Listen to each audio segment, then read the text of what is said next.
ఓటర్ల సవరణ కూడా ప్రజాస్వామ్యంలో చాలా ముఖ్యమైనది.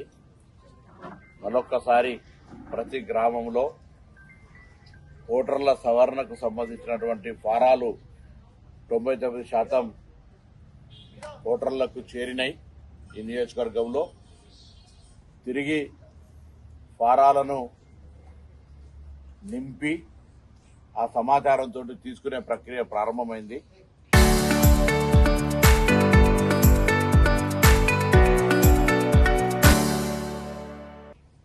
అటు బిఎల్ఓలు, అదేవిధంగా పార్టీ ప్రతినిధులుగా బిఎల్ఏలు, సర్పంచులు, కాంగ్రెస్ పార్టీ నాయకులంతా కూడా ఎన్నికల కమిషన్ ప్రతినిధులతోటి సమన్వయం చేసి ఎక్కడ కూడా ఓటర్ సవరణలో ఇబ్బందులు లేకుండా చూసే కార్యక్రమం చేయాలని సందర్భంగా కోరుతా ఉన్నాను. ఇది ప్రజాస్వామ్యానికి ముఖ్యం. అర్హత కలిగినటువంటి ఓటర్ ఒక్కరు కూడా ఓటు హక్కు మిస్ కావద్దు. అది కాంగ్రెస్ పార్టీ ముఖ్య ఉద్దేశం. దాని ప్రకారంగానే ఈరోజు మా కార్యకర్తలందరినీ కూడా నేను 7 మండలాలు ప్రత్యక్షంగా తిరిగి మళ్ళీ టౌన్లో కూడా చైతన్యపరచడానికి వివిధ రకాల కార్యక్రమాలు, ట్రైనింగ్స్, వాళ్ళతో పర్సనల్ మీటింగ్స్ అన్ని రకాలు చేసినాం. ఎప్పటికప్పుడు రోజు కూడా టెలికాన్ఫరెన్స్ ద్వారానో గ్రామాల్లో జరుగుతున్నటువంటి ప్రోగ్రెస్ అన్ని కూడా రివ్యూ చేస్తా ఉన్నాం.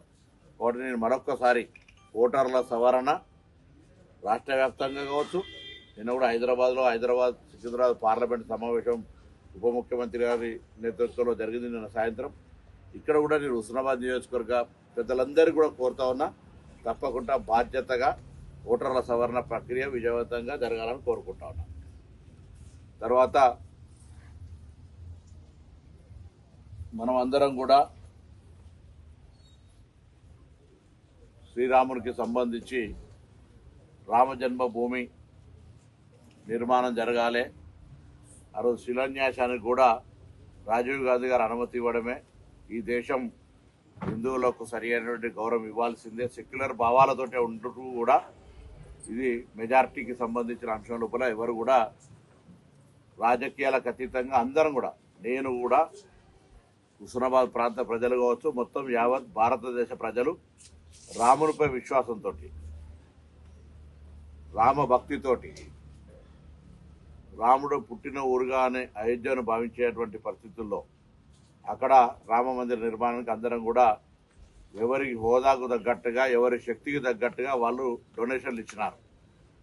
దురదృష్టవశాత్తు మనం పత్రికల్లో చూస్తున్నటువంటి వార్తలను చూస్తే ఆ డబ్బును కూడా ఎత్తుకెళ్లినటువంటి పరిస్థితి స్పష్టంగా, కోట్ల రూపాయల అవినీతి జరిగినటువంటి విషయాన్ని స్పష్టంగా మనం చూస్తా ఉన్నాం. అంటే అక్కడి ప్రజలు ముందే, అయోధ్య ప్రజలు అప్రమత్తమైనరు. అయోధ్య ప్రజలు రాముని జపం మీద, రాముని పేరు మీద దేశవ్యాప్తంగా ఓట్లు తీసుకొని రాముని అక్షింతల పేరు మీద తిరిగి ప్రజలను ఓట్ల కొరకు వాడుకున్నటువంటి వీళ్ళు ఈ ఆదాయ మార్గంగా అక్రమంగా ఇందులో అవినీతికి పాల్పడుతున్నారని గమనించి అయోధ్యలో కూడా భారతీయ జనతా పార్టీని ఎంపీని ఓడగొట్టారు. ఇది ఇండికేషన్, వాళ్లకు ఒక చెంపపెట్టు లాంటిది. ఎందుకంటే ఏ రాముడిని చూపెట్టి, ఏ రాముని అక్షింతల పేరు మీద, ఏ రాముని పేరు మీదనైతే ఊరూరా తిరిగి ఇక్కడ వాళ్ళందరం కూడా రూపాయి అర్ధో వాళ్ళ స్తోమతను బట్టి చందాలు ఇచ్చినటువంటి వాళ్ళమే. ఇలా రాముని పేరు మీద రామ భక్తి కొరకు ఇచ్చినాం. వాటన్నిటిని కూడా ఇంత పెద్ద ఎత్తున దుర్వినియోగం చేయడం అనేటువంటిది అందరికీ ఇది ఒక బాధాకరమైన అంశం. దీని మీద భారతీయ జనతా పార్టీ స్పందించాలి. భారతీయ జనతా పార్టీ తప్పును ఒప్పుకొని ఈ దేశ ప్రజలకు క్షమాపణ చెప్పాలి. దేవుని పేరు వాడుకున్నందుకు క్షమాపణ చెప్పాలి. దేవుని పేరు మీద అక్షింతాలు వసూలు చేసి, అదేవిధంగా చందాలు వసూలు చేసి ఈ విధంగా అవినీతి పాల్పడ్డ వాళ్ళందరికీ మీరు క్షమాపణ చెప్పాలి. భారతీయ జనతా పార్టీ అసలు రంగు బయటపడ్డది.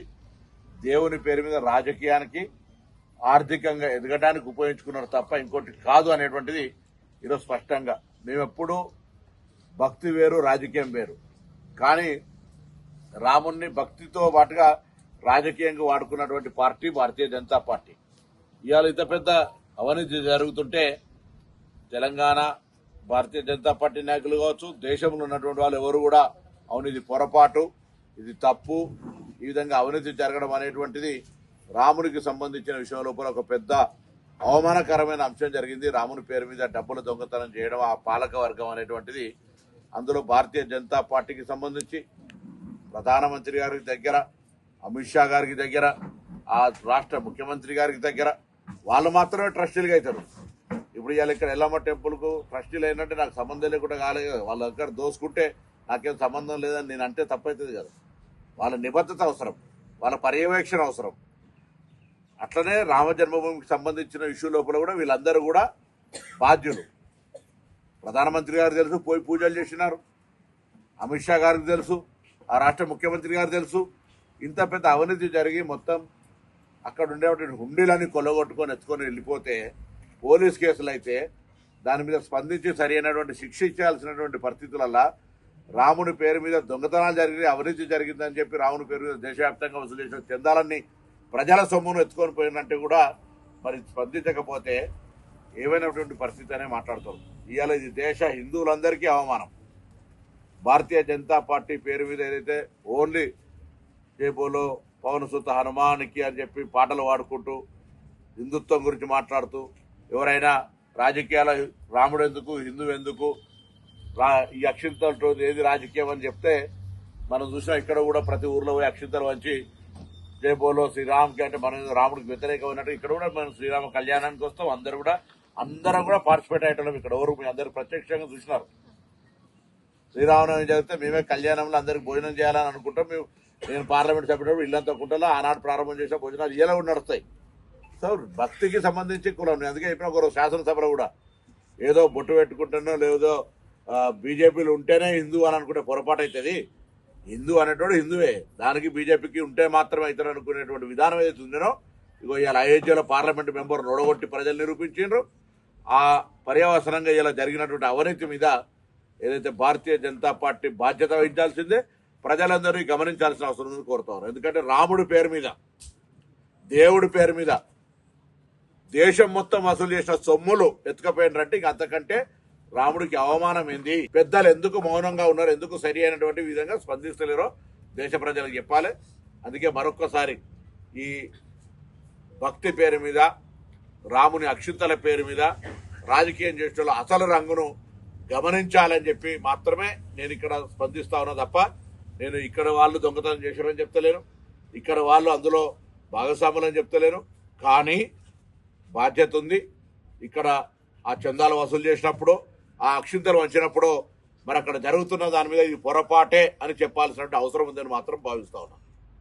పొరపాటు అనకపోతే కూడా పొరపాటే. ఇక్కడనే కదా అక్షింతలందరూ వంచి మొత్తం అక్షింతల పేరు మీద రామరాజకీయం చేసినారు. ఇక్కడనే కదా మొత్తం రాముడి నిర్మాణం పేరు మీద పైసలు వసూలు చేసుకొని పోయినరు. ఆనాడు ఎవరైనా ఏదైనా మాట్లాడితే వీళ్ళు రాముడికి వ్యతిరేకం, హిందువులకు వ్యతిరేకం అని మాట్లాడితే మీరే కదా. ఇవాళ మీకు భాగం ఉందని అంటలేను, మీకు బాధ్యత వహించమని అంటలేను, కానీ స్పందించాల్సిన అవసరం ఉందని మాత్రం కోరుకుంటా ఉన్నా. నిజంగా హిందువులైతే హిందువులందరికీ అవమానం జరిగిందిగా భావిస్తా ఉన్నాం. ఇలా రామజన్మభూమి యొక్క సొమ్ములు దొంగతనం చేసినటువంటి వాళ్ళు మనం తిరుపతిలో చూస్తాం, లేకపోతే వేములవాడలో చూస్తాం, యాదగిరిలో చూస్తాం. సొమ్ములు లెక్క పెడితే చాలా పకడ్బందీగా సీసీ కెమెరాల మధ్యలో ఎట్లా జరుగుతుంది? ఇక్కడ ఎందుకు అటువంటి అవకాశం ఇచ్చారు? అంత పెద్ద నిర్మాణం జరుగుతుంటే ఎక్కడో అక్కడనే ఇప్పుడు వాస్తవంగా బుక్కులు పట్టుకొని ఎక్కడో అక్కడ తిరిగిండ్రు. ఎవరు చేరినాయి, ఎవరు చేరలే, ఏం లెక్కుంది? ఆడికి ఏమైనా శ్రీరామ జన్మభూమి ట్రస్టులో రిసిప్ట్లు వచ్చినాయా? ఇదంతా కూడా ఒక పెద్ద దేవుడి పేరు మీద జరిగినటువంటి స్కామ్. మిగతా వాళ్ళందరూ అప్పుడు కాంగ్రెస్ పార్టీ స్కామ్ల పార్టీ అంటారు. ఇవాళ ఆఖరికి దేవుణ్ణి కూడా స్కామ్కి వాడుకున్నటువంటి పార్టీ బీజేపీ పార్టీ అని మేము ఆరోపణ చేస్తాం.